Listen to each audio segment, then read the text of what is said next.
And I went to sit in the first class because the other places were busy, and I didn't know I had to go to sit in the first class. But I remember thinking, this is such what's the word? Nerve-wracking, almost dehumanizing process. Another thing that blew my mind. So today I'm gonna do something a little different than I usually do. Hello. I'm gonna be sharing something I don't think I've done in a way I'm doing now like this, which is sharing my first impressions or my first time experiences in the Netherlands with you.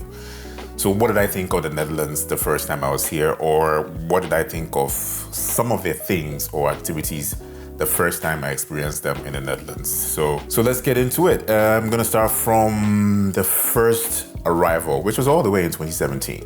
And it's an interesting story because even coming to the Netherlands after dating my partner for 2 years, it was a long time coming.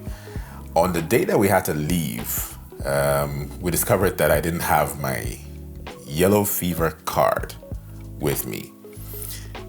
On the day which we're leaving at dawn, I didn't have my yellow fever card with me, so I had to immediately call my brother, who was working at the airport at the time, to ask him if there was a way to go about this. And he told me that there's an office inside the airport and they can help you with getting another one before you travel.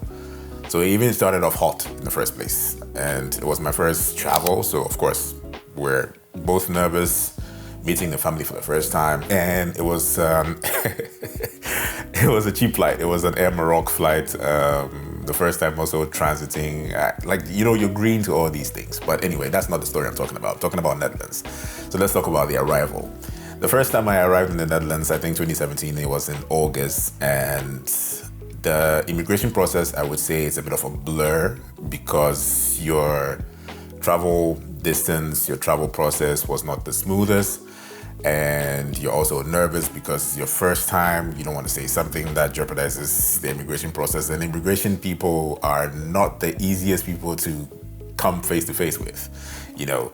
And I remember just looking at how straight faced the person I interacted with was asking the questions. Of course, seeing my passport pair, his experience, first time traveler, he needed to make sure I knew what or where I was going or what I was about. Luckily for me, my partner was in the Dutch citizen row or queue next to me. So she had to vouch that I'm standing here, or whenever I told him about me coming with my partner, I pointed to her. I'm with her, you know. And the process, I ended up entering the country, so it did work or go through. But I remember thinking, this is such what's the word? Nerve-wracking, almost dehumanizing process. But I was there for the holiday, and so yeah, it quickly just becomes something that you reflect over later on, not immediately.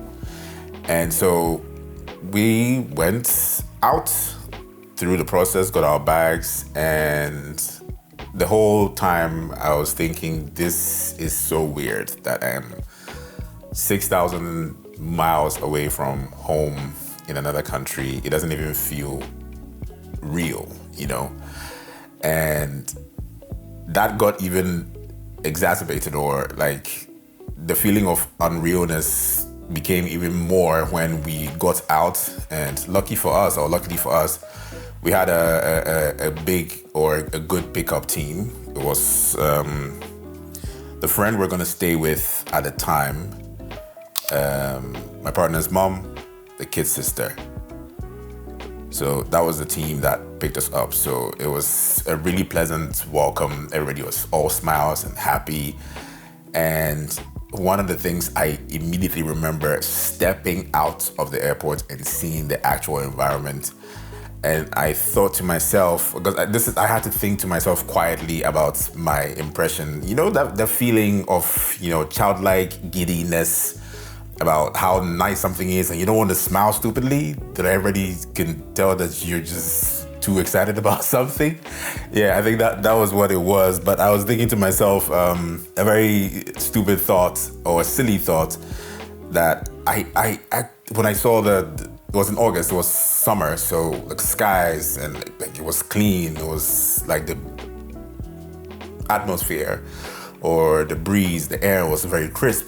And I thought to myself, with how blue the sky was and how clean the environment was, that I really thought this was only in the movies. As in, I didn't think the environment was actually like that.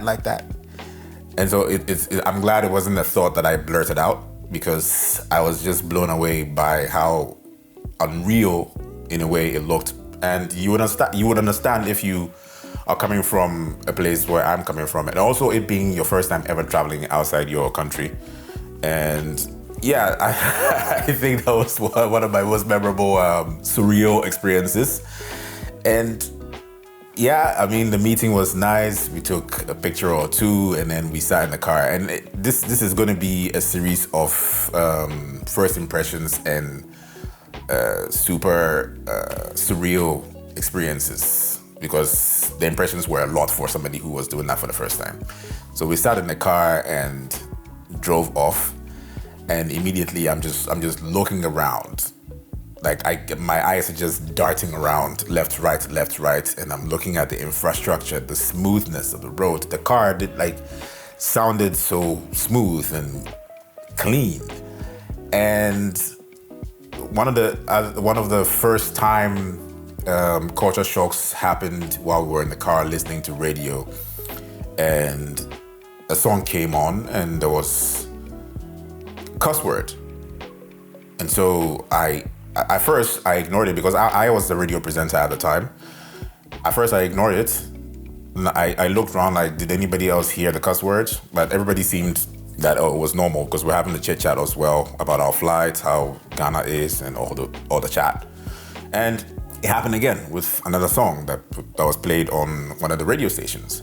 And I just asked, is it normal that songs have cuss words in them? Because I was a radio person and I was intrigued by the fact that you could just play songs as they are. And everybody was like, yeah, that's how radio is here. So that was my first proper culture shock, besides the environment, which is, I mean, there's nothing you can do about the environment, but in cultural practice or how things are done, how it was just on air like that, nothing blurted out. So I was like, okay, this is gonna be fun. If I thought to myself, if I ever have to work here on radio, it's gonna be fun.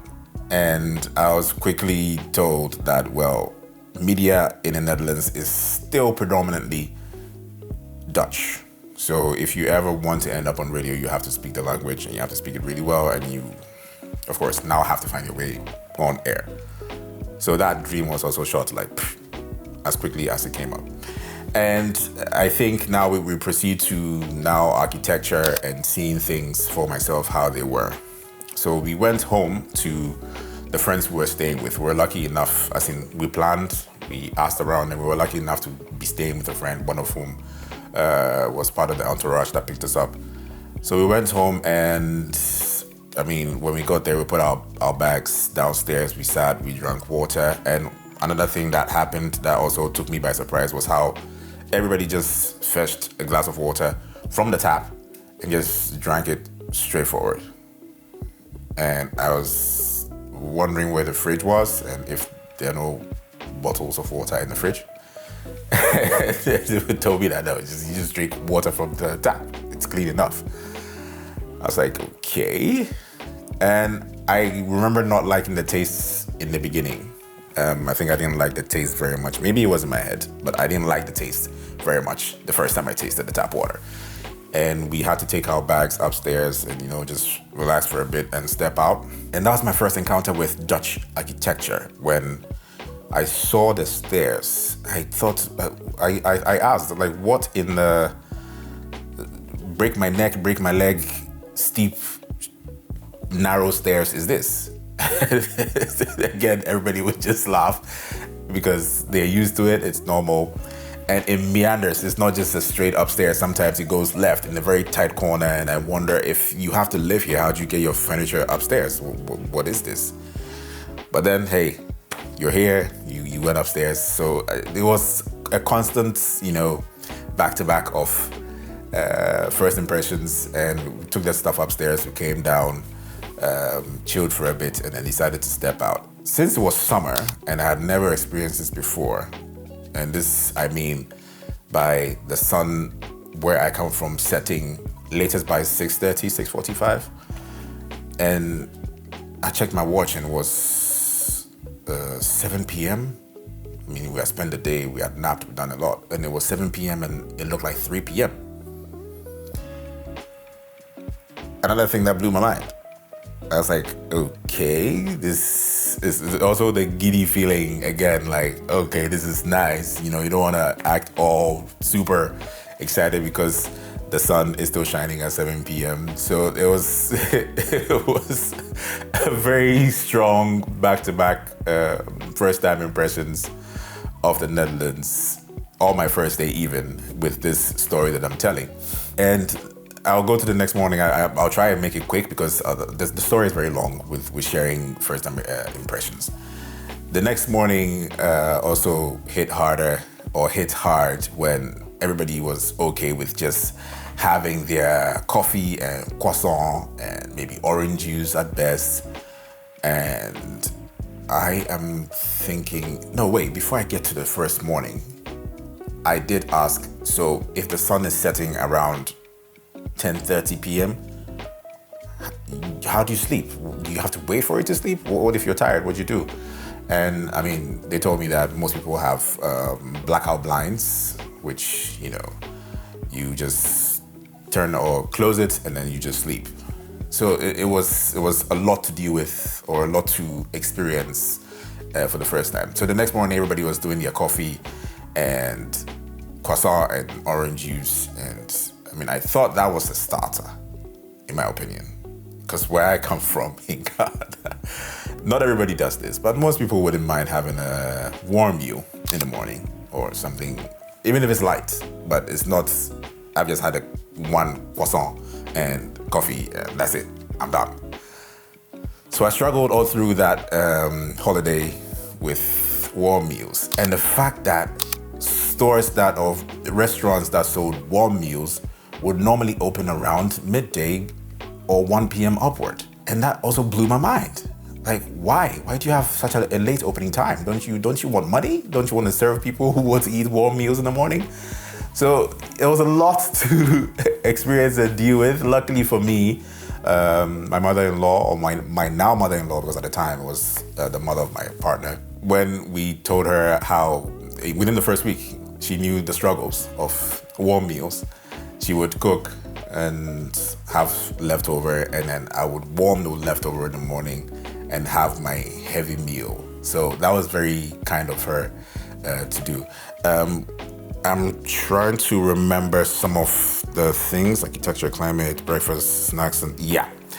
So the next first time would be, of course, I mean, you're living here, for them to introduce you to their side of the world and the culture. And we tried snacks, loads and loads of snacks. And I don't remember liking any specifically, although I remember the ones that I did try, the bitterballen, frikandel, croquettes, is it nasi or bami strife? I'm not sure, but there was a lot to try, and I wouldn't say it was memorable for me because I hadn't lived here long enough to love any of them or want to indulge or pick a favorite. But I think the one I could readily eat, because I am still very much into meaty foods, would be the croquettes and maybe the bitterballen. So yeah, those would be the ones that I liked. But of course, they were snacks, so it's not like you're eating them every day. So I understood that they would not be in your face the whole time. And what I thought about walking around and being a tourist or a pedestrian or somebody who was new to a certain place, and the rules that had to happen. The first one was not distinguishing between the cycling lanes and the pedestrian walkways, and me just, unconsciously catching myself walking on the cycling lanes, and every now and then my partner would just pull me in. I'm like, oh yeah, I'm doing that again. Eh? Like, yeah, you're doing that again. And I learned very quickly that it was sacrilegious to just walk on the cycling lanes. And the architecture was mind-blowing for me. I mean, you visited all the cities that you wanted to visit. We lived in Utrecht, but even in Utrecht, I mean, there was so much to see. You're seeing all these buildings, and it's just normal for people. When you are just looking around and your eyes are just darting, you're taking pictures all the time. And a mixture of heritage and modernity was just too rich, You don't. The reason I'm able to talk about this now is that you don't feel it the time you're experiencing it, but when you're able to recall, or when time passes, you can now feel the things, because when impressions are happening, it's just too much to process, And we did a lot of walking, and you wouldn't feel tired till you got home or till you slept and you woke up. And another thing was also the culture of waking up late, which I wasn't used to. Even though I was tired from walking, I would still wake up at 6, or my body would just wake up at 6. And of course it was summer, so 6 was bright, luckily. And I was just ready to go. What next? What are we doing? And on that same holiday, I had the experience, or I had the opportunity to attend a Dutch funeral. And that was also an eye-opening experience for me. A friend of my partner, her grandmother had passed, and we attended the funeral, or we were invited to attend the funeral, and also meeting people, a lot of people who had been told a lot about me, that wanted to meet me, friends, family, and all that. So we attended the funeral, and I just thought to myself that this is like completely different from what I am used to or what I know. And I did ask when this person passed, and it was just like literally a few days ago. And I'm like, well, okay, that fast? You just, And it was such a relaxed, not relaxed, no, that's the wrong word. But in terms of how people were dressed even, or behaved. I mean, family was grieving and everything, but it was very somber and yet structured and short. It didn't take the whole day. We were there for like an hour, if I can remember, and then we're gone. So that was also another thing that took me by surprise, or not by surprise. My first time experiencing it was also an eye-opening experience for me, a heavy contrast, if I should say. My first experience with transportation and the cards, you swipe, or you key the card in, and you have to remember to key it out. I think I got fined a few times in my first holiday for not remembering to key it out when you get out. And that same holiday, I think I had to go somewhere by myself. Was it the same holiday or the next? 2017 or 2018? I think I had to go. My first experience on a train by myself, I think I was meeting a friend of Elaine, who's now a friend, in Amsterdam. That will have to be 2018. Yeah, in 2018. This is my second holiday. Yeah, so my first holiday is, almost done there. 2018, I had to travel by myself. So I came for a summer holiday, which was also in part summer school for filmmaking and visual storytelling. That's also another thing I'm going to talk about, but I'll do the train bit first before I talk about the school.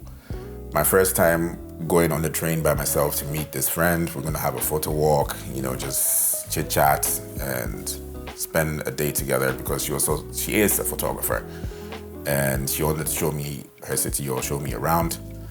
And I remember being so nervous going alone, and also looking at how busy the train was and not wanting to, because anytime we would travel on the train, I saw how the train culture made me uncomfortable, with where people would sit, or whether if you were sitting alone they would sit next to you, or if you were standing here. It's not a gezellig space, in my opinion, in the train. It's not. And so I was so nervous going to Amsterdam by myself and seeing how busy the other parts of the train was, and not knowing what I was doing, that I went to sit. So for those who don't know, there's first and second class spaces, depending on the tickets you have bought or what you're paying for in the Netherlands. And I went to sit in the first class because the other places were busy. And I didn't know I had to go to sit in the first class, because I thought I'm just going to sit in the place which is not busy and be comfortable there. Luckily for me, the entire trip, it wasn't checked. But when I came back home and I told my partner that I went to sit at one because it was empty and nobody was there, and nobody would come there, I thought it was weird. She was like, "You went to sit where?" And I was like, in one, as in the first class. I'm like, yeah, your ticket is not first class. Why would you go there? So that was one of the things that ignorance, luckily for me, didn't pay off in a bad way. Nobody questioned why I was there, or I didn't get any issues. Although I've had a train microaggression experience in the train, where I was even with my partner at the time, and the guy checking the tickets had a weird body language. He came to check the tickets. I wasn't even aware he was checking the tickets. I was on my phone, and I lifted my head, and my partner told me I have to give him my card or my tickets, and then for him to check.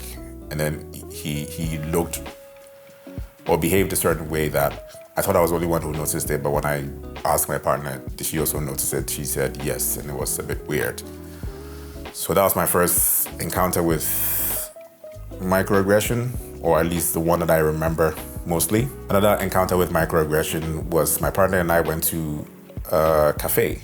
It was daytime, and we went in the cafe. I mean, most cafes have ins and outs, like seating, mostly in the summer as well. People sit outside.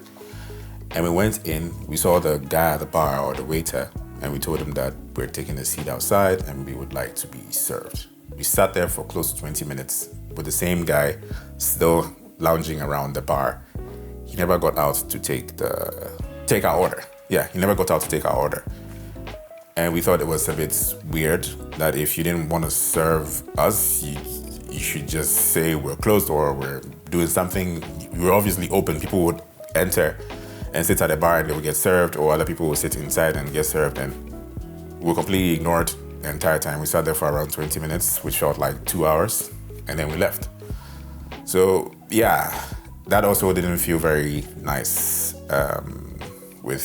But over time, you do notice these things quicker, and you just learn to mentally deal with such people. So my first experience with education here was also a breath of fresh air, I would say. And the fact that the setting in the class was also people from all different countries around the world had come to the Netherlands for summer school. And it was really nice seeing a diverse group, or being in class with people from China and Greece and South Africa.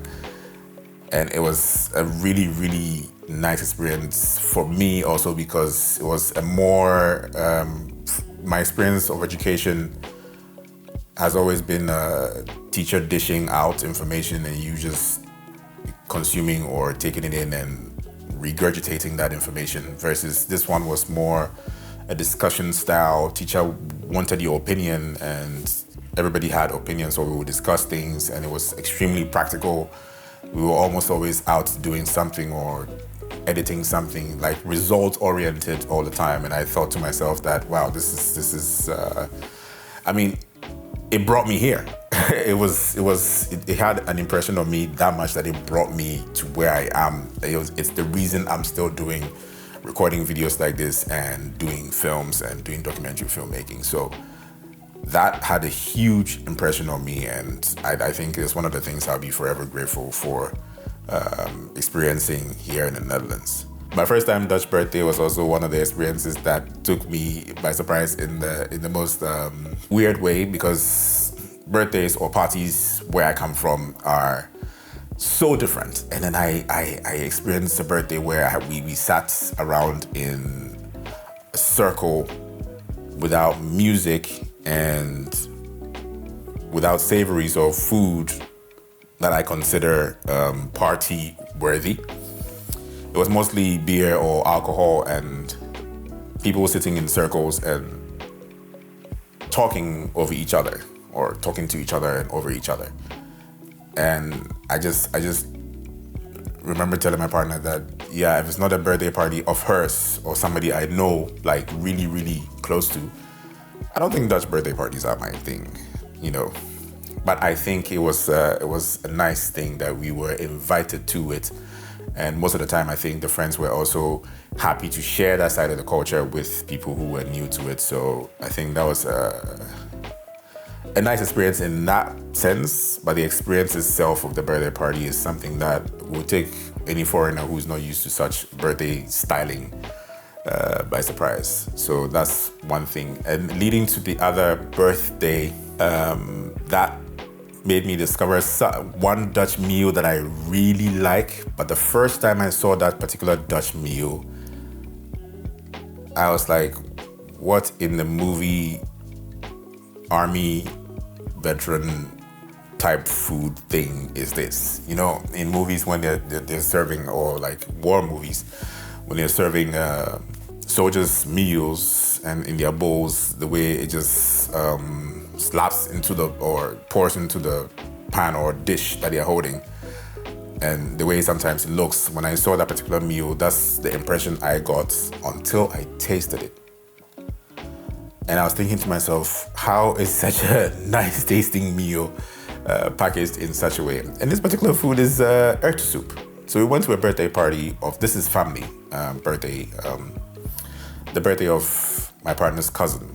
And of course, there's a lot of family members there. The first time meeting most of them as well. And then, of course, there's a circle sitting, but not so strict as the one I had before. And I remember being asked, I think everybody now knows that Kwame likes warm meals. So sometimes people accommodate me with, you know, having the kind of meals that I would enjoy as well as part of. So it's very inclusive in that way, which I really, really appreciate. And Elaine's aunt asked if I would try, or if Elaine came to ask me if I would try erwten soup. And I'm like, soup, as in. And I also didn't understand how soup would be eaten as a meal on its own, which is bread or something. That's one of the things that was also a culture shock to me. So Elaine asked me if I would try erwten soup. And I'm like, okay, what is erwten soup? Like, you know. And she told me that just it's really nice. It's made with peas and, you know. And then she brought me a bowl. And I remember looking at it like, and I don't know if somebody saw me. I don't know if somebody saw me looking at it that way. I hopefully not. But I think Elaine did see me that way. And she was like, why? And I'm like, it looks, and like, yeah, she says, yeah, it's not the best looking, but try it. You may like it. The thing that drew me to it, or made it easier for me to try it, was the sausages in there. Of course, it's not always sausages. If you're a vegan, you can have a vegan version of erwten soup. And then I tasted it. I took the first bite, the second bite, and I'm like, this is really nice. So I have finished that bowl and actually went for a second, and from then it's become one of my favorite traditional Dutch soups or meals. Actually, when it comes to soups, I think it is my favorite and probably the only one I eat a lot. So yeah, let me just end the video here. Yeah, let me just end the video here. If you want to know more about my first time impressions of things, just let me know in the comment section, and I will make another video about my first time impressions of things in the Netherlands. Yeah, we'll end this one here. Yeah, this was just a rumble on chit chat, and I hope it wasn't too long. I'll catch you in the next video. Bye-bye.